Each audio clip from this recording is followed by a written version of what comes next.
I was 18, broke, tired, and just done with everything. When I saw her for the first time, she was standing at the corner outside an old bookstore, wearing a long brown coat with a scarf wrapped around her neck and white streaks of hair peeking out from beneath a soft woolen cap, the kind your grandmother knits, if she still cares enough. And she had this presence like a silent storm. Not loud, not wild, but deep. Something that pulls your breath into stillness and makes your thoughts quiet. I had just been kicked out of my hostel for not paying dues again. My father had cut me off.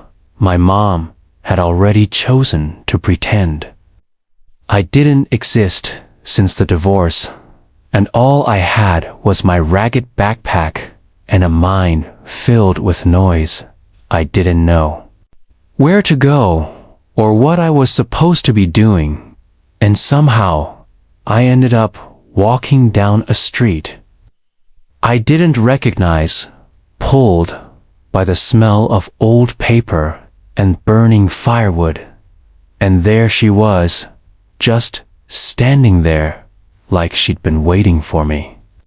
Her eyes met mine, not like a stranger, not like a person glancing by, but like someone who already knew everything about me and wasn't scared of it.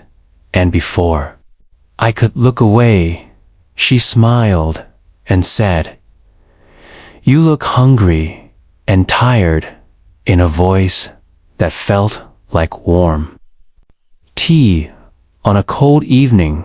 I nodded like an idiot, and she just turned and said, "Well, come on then," and started walking into the shop, and my legs moved before I could think twice. The bookstore smelled like cinnamon, else I couldn't describe.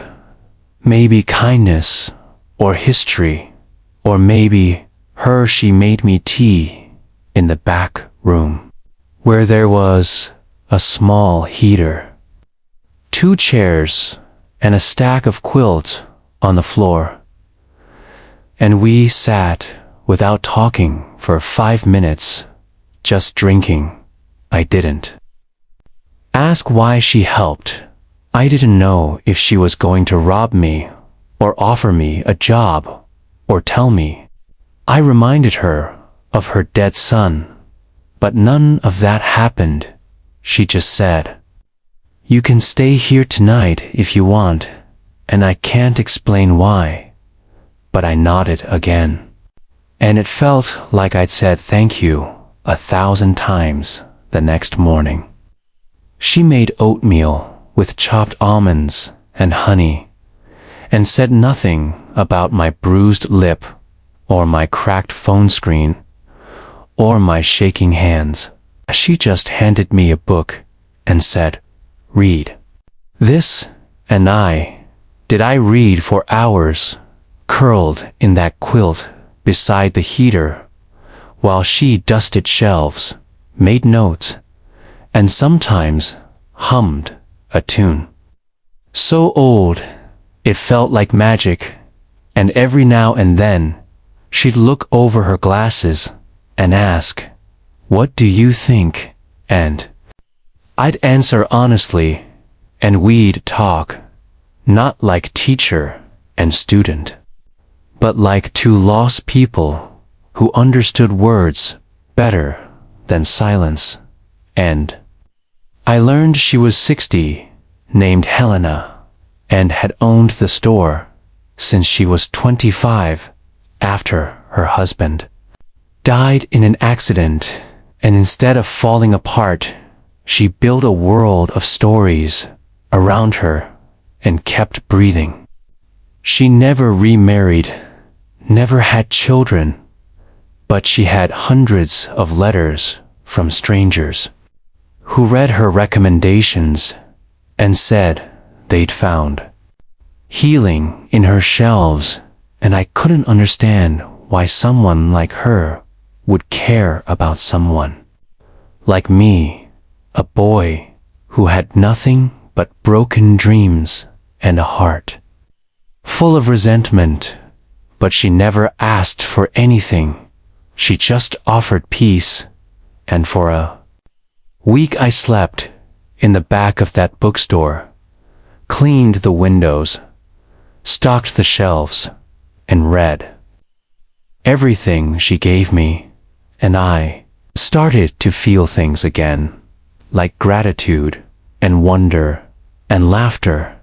And one evening, when the rain was tapping against the glass and the lights were low, she sat beside me with 2 cups of cocoa and told me she had cancer. I didn't know what to say. I just stared at her, and she smiled softly and said, "It's not going to take me yet, and maybe not ever, but I don't want to leave this world without giving everything I have to someone who needs it.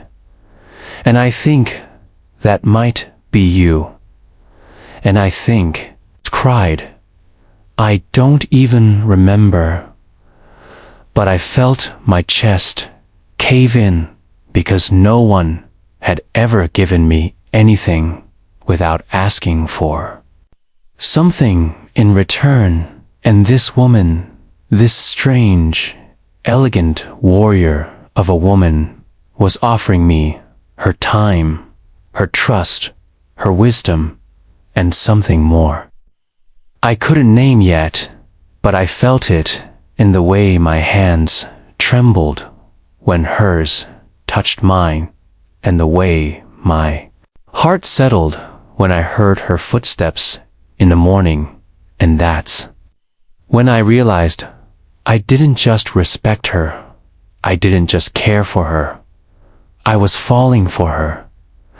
Not like a boy with a crush, but like a soul recognizing its anchor. And I was terrified, because the world doesn't allow love like that, and I didn't know if I was allowed to feel this way, if I was crazy or desperate or broken.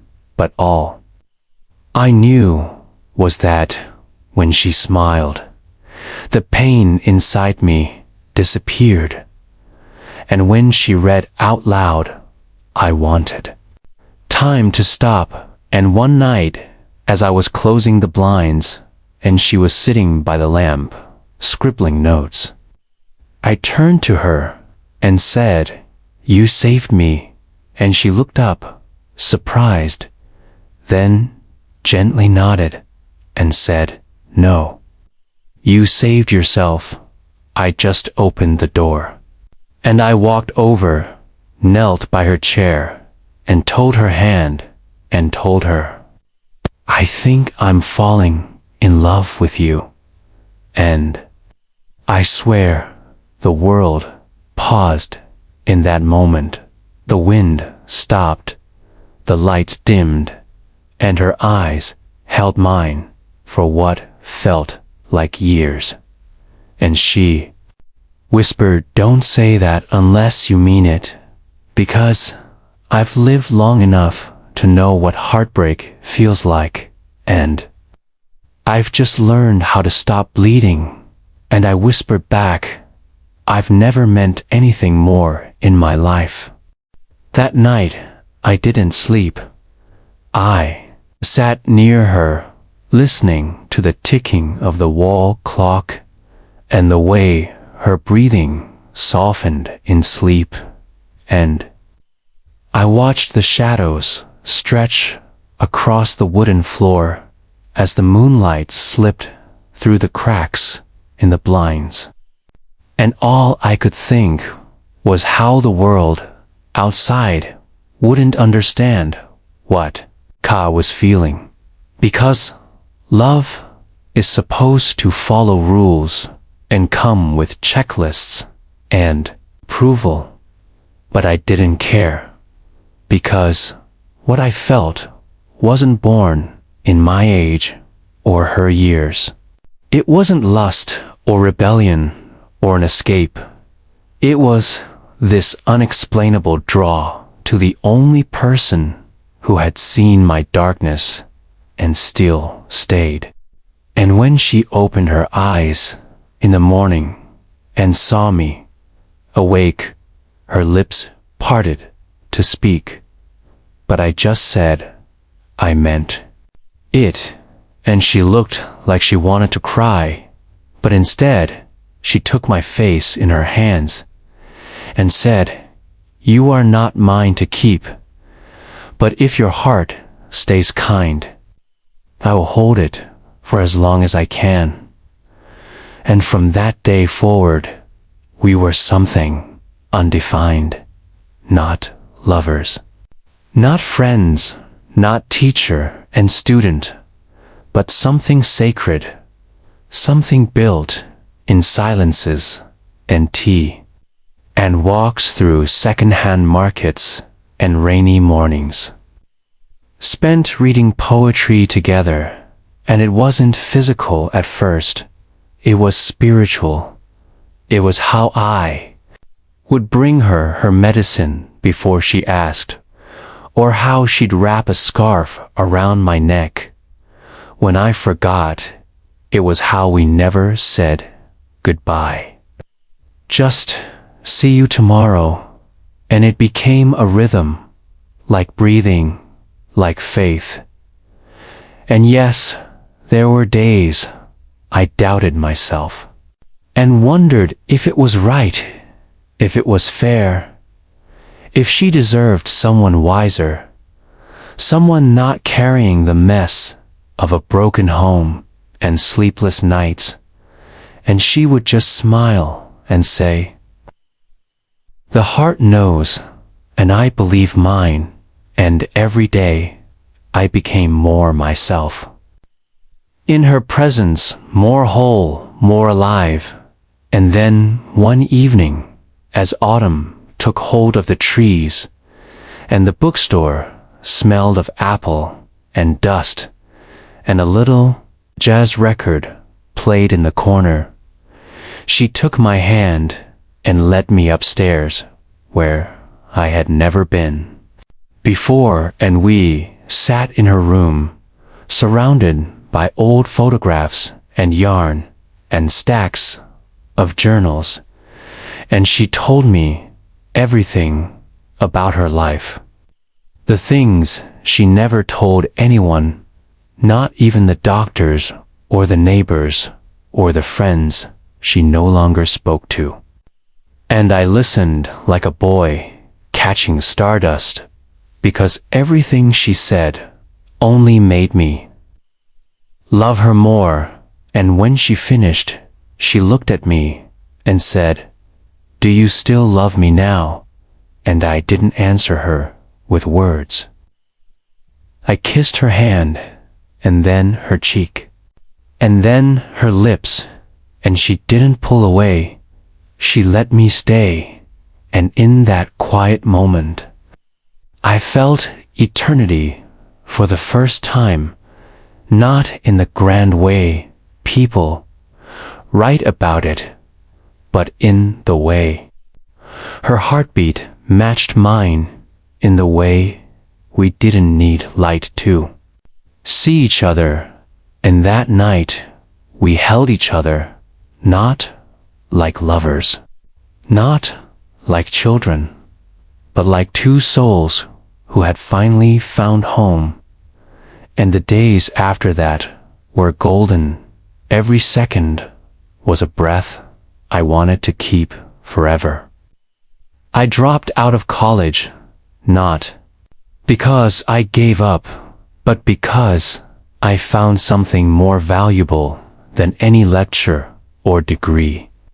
I started helping her run the store, built a little website, wrote reviews, set up book readings, and slowly people started noticing the quiet boy beside the elegant woman, and they started whispering, asking, judging, but we never explained, we never defended, because you don't defend the sun when it rises, or the ocean.